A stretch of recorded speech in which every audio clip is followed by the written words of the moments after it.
जय श्री कृष्णा। दोस्तों बहुत समय पहले की बात है। किसी गांव में एक रामू नाम का लकड़हारा रहता था। वह अपने परिवार में माता पिता, भाई बहन व पत्नी के साथ बहुत खुश था, परंतु किसी न किसी रोग के कारण एक एक करके सभी की मृत्यु हो गई। अब वह अपने घर में अकेला ही बचा था। अपने ही घर में इतनी ज़्यादा मौत देखकर रामू को मृत्यु से डर लगने लगा और वह हमेशा ही इसी शोक में डूबा रहता कि कहीं उसकी मृत्यु न हो जाए।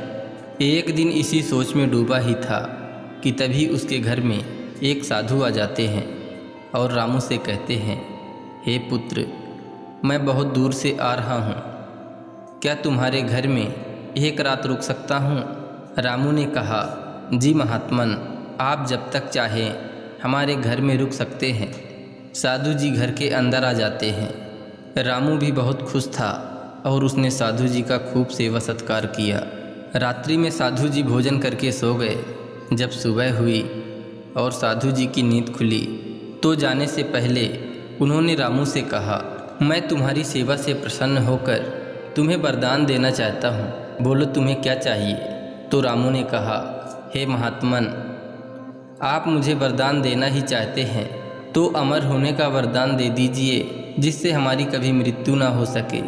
तब महात्मा जी ने कहा, हे पुत्र, तुम मनुष्य हो और जो मनुष्य जन्म लेता है उसकी मृत्यु अवश्य ही होती है, इसीलिए मैं तुम्हें यह वरदान नहीं दे सकता। तुम कोई अन्य वरदान मांग लो। तब रामू ने कुछ सोचते हुए कहा, हे महात्मन, मुझे वरदान दीजिए कि जो भी मेरे पलंग पर बैठे वह मेरी मर्जी के बिना उठ ना सके।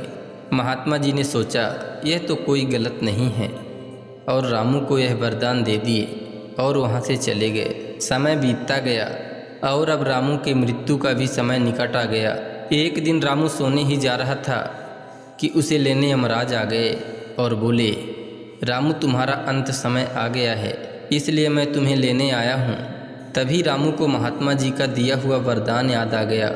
रामू ने यमराज से कहा, हे भगवान, आप पहली बार हमारे घर आए हैं, इसीलिए मुझे थोड़ा सेवा का अवसर प्रदान कीजिए। मैंने अभी अभी बिस्तर लगाया है, आप थोड़ा सा विश्राम कर लीजिए, मैं फिर आपके साथ चलूँगा। यमराज खुशी खुशी बिस्तर पर बैठ गए।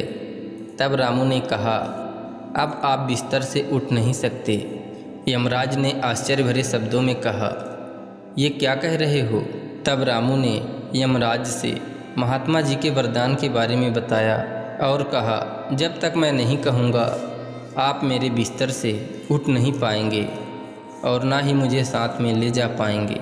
यमराज विनती करते हुए कहने लगे, मुझे यहाँ से जाने दो, अगर मुझे जाने में विलम्ब हुआ तो मृत्यु की प्रक्रिया ही रुक जाएगी, जिससे प्रकृति का संतुलन बिगड़ सकता है। रामू ने कहा, मैं अपने साथ साथ बहुत से लोगों को मृत्यु से बचा रहा हूँ। इतना कहकर रामू ने कमरे का दरवाज़ा बंद करके खेत में चला गया और कहने लगा, अब मेरी मृत्यु नहीं होगी, मैंने यमराज को कैद कर लिया है, अब मुझे मृत्यु से कोई डर नहीं है।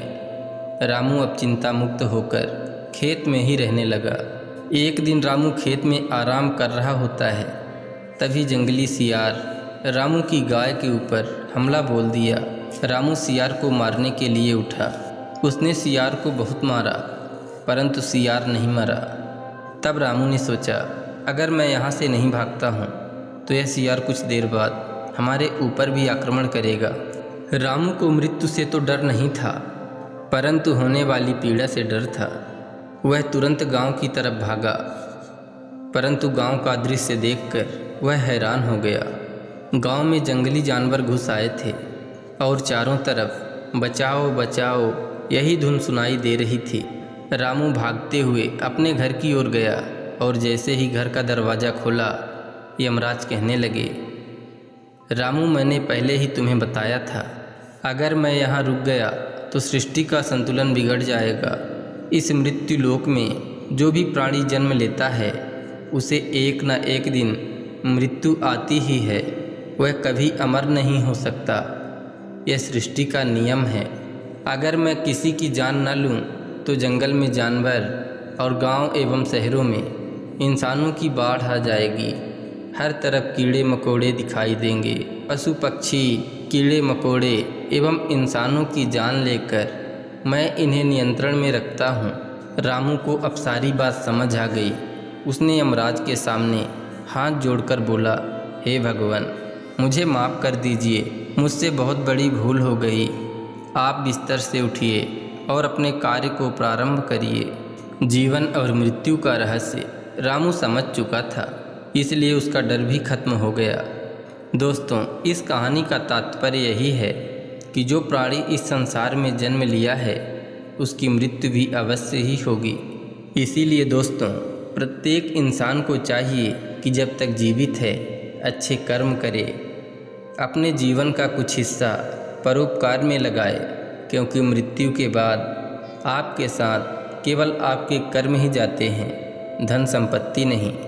दोस्तों, आशा करते हैं यह कहानी आपको अच्छी लगी होगी। इसी तरह ज्ञानवर्धक एवं पौराणिक कथा कहानियों को सुनने के लिए कृपया चैनल को सब्सक्राइब कर लीजिए एवं वीडियो में एक लाइक करके कमेंट में लिख दीजिए, जय श्री कृष्णा, राधे राधे।